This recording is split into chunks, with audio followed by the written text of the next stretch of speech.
Hi guys, I'm Mike from Agility Fleet. We've been kindly given the new E220 AMG Line Auto from Mercedes to have a little look at, overview with all the guys at Agility, give insides and out of the vehicle, how it runs, etc.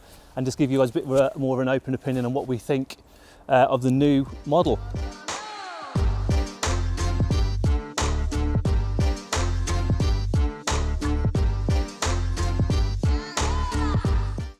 We'll start with the front end, for easiest place to start with. Brand new front end on the Mercedes, and they're giving us a brand new grille and also new split headlights on the front.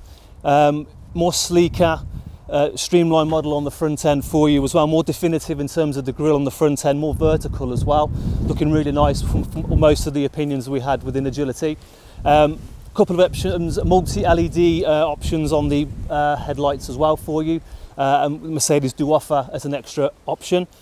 On the side of the vehicle, see 18-inch alloys on the Mercedes we have today. Also, one feature that we did notice on this particular model, it wasn't keyless entry, something we all probably expect from Mercedes. It's just a bit more of the frills, a bit more of the luxuries, if you like.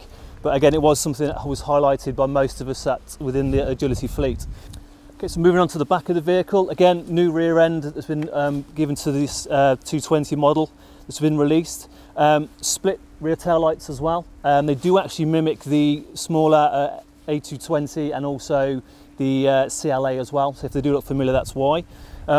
Boot itself, again, as mentioned with the keyless entry side of things, it is actually manual open, so it pops up spring loaded. But again, we just feel like we kind of expect those luxuries and little frills when it comes to a Mercedes vehicle coming into us. But again, sure, it's an optional extra as we got the spec as well. Plenty of boot space, very big boot. Everyone was really impressed with actually the size of the boot that came with the vehicle.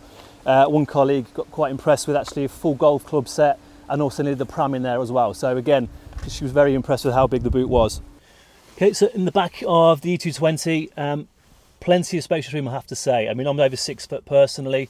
The driver's seat we purposely put in a position where it wasn't, you know, it's about midway, so not even halfway actually. So plenty of space at the front of my knees. So if I wasn't designated driver, I wouldn't mind me sitting in the back of the vehicle. Not that I'm in the back of the vehicles too often these days, but certainly wouldn't be a complaint from me. Also, as a nice little feature, digital readout and aircon controls right in front for both right and left side passengers in the back. Nice little feature.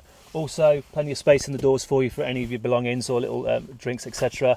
There is a nice feature in the middle, armrest as pretty standard these days, but also there is a separate partition that opens up and additional cups come out, little fold out cup holders as well, if you are just really thirsty for your journey.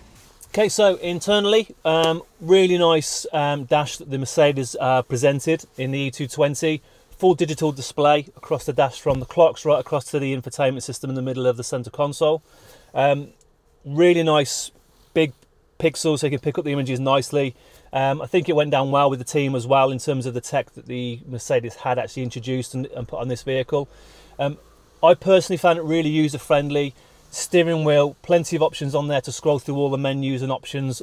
On the right hand side you do have the options to move through the clock menu. And also on the left-hand side, it allows you to go through the infotainment system from your phone, navigation, to obviously connecting your phone, etc. as well. Really impressive I thought, it was really a nice touch. The actual menus and all the scrolling on the steering wheel itself was actually finger tracing. So you could actually just scroll through gently by stroking each of the menu options and select, and it would move through the dash rather than having to sort of take your hand away and move across, which was noted on occasions by one of the actual colleagues. That it was a little bit of a reach across at times to actually get onto the different options, but I think once you've mastered the actual finger scrolling, it was a real nice feature when you're driving to have that to hand straight away. Really nice touch points on all the actual switches for the for your windows, aircon as well. Also, there is a main menu and scrolling option in the middle of the center console if you did not want to use the actual steering wheel itself. So there is different options to use, and also it is touchscreen, so you have 3 different features there to look at and choose to your preference if one's a little bit too awkward to get used to. But I think overall it went down really well with the team. I was certainly impressed by it. I think with the way tech's moving forward, and kind of at the moment I am driving a VW Golf with a very similar system, it's kind of sold me on that as well.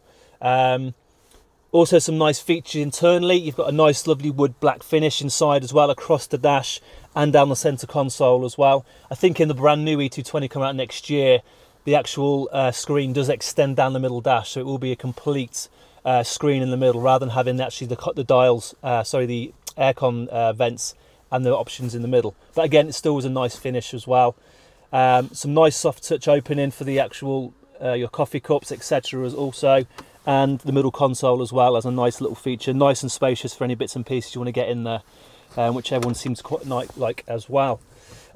One feature that seemed to go down really well with the team, there is actually an option which we'll show you a bit more close up as well.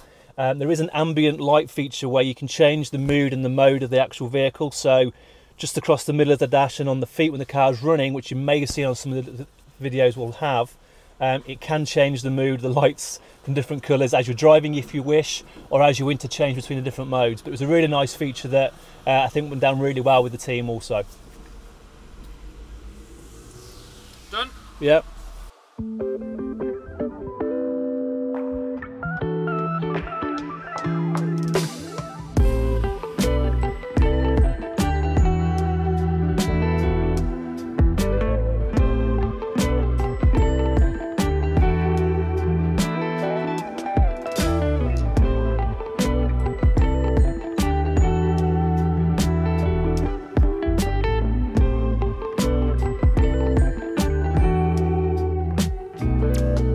So driving performance of the E220, overall I have to say impressed, as you'd imagine from a Mercedes and premium brand and what they obviously deliver.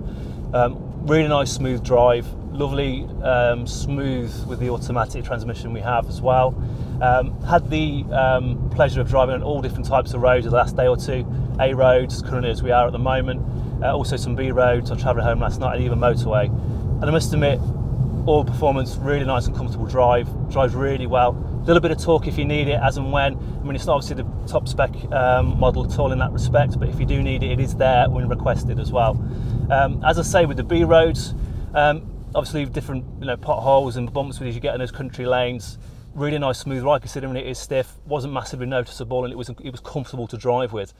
Was noted by one of our colleagues that the actual engine noise is a little bit loud. It's something that most of us haven't really noticed on, but I think also it was mentioned when the start kicks back in. That can also be a little bit more, maybe down to the diesel engine, that can sound a bit loud in that respect. But overall, can't really fault it. Very comfortable, really nice performance which you'd expect, as I say, from the Mercedes badge.